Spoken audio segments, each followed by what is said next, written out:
ہمارے سب کے سر کے تاج حضرت مولانا محمد قاسم نانوتوی رحمۃ اللہ علیہ بانی دارالعلوم دیوبند، حضرت مولانا رشید احمد صاحب گنگوہی رحمۃ اللہ علیہ، ابو حنیفہ عصر، دونوں نے،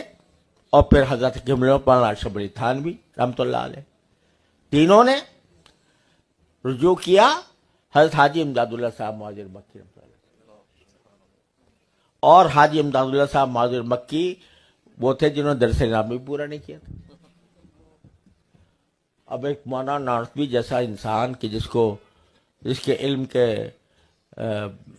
جس کو علم کا پہاڑ کہہ دو، علم کا سمندر کہہ دو، جو الفاظ چاہو استعمال کر لو، وہ ایک ایسے شخص کے پاس جا رہا ہے کہ جس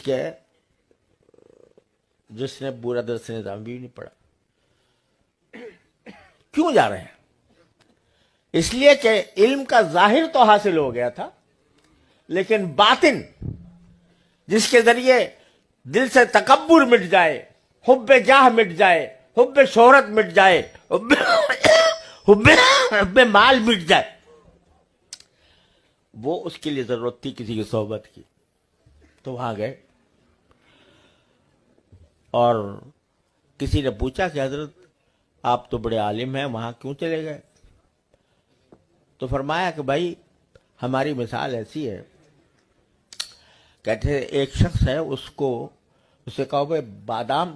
کے کیا خواص ہے، اسے کیا فائدہ ہوتا ہے، تو وہ پورا تقریر کر دے گا، اس پر لیکچر دے دے گا، بادام کہاں پیدا ہوتا ہے، کس طرح اگایا جاتا ہے، اس کے کیا خواص ہیں، کیا اس کے فوائد ہیں، کن کی چیزوں میں استعمال ہوتا ہے، کہاں کہاں، پورا مقالہ لکھ دے گا، پورا لیکچر پڑھا دے گا۔ پوچھو کبھی کھایا؟ تو کہتے کھایا تو نہیں۔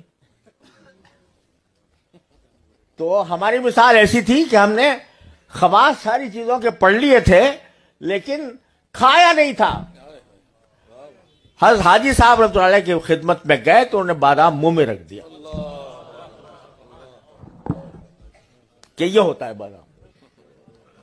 تو یہ صحبت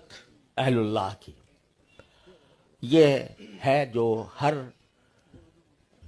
علم کے طالب علم کو اپنی تکمیل کے بعد اس کی فکر کرنی چاہیے، تاکہ،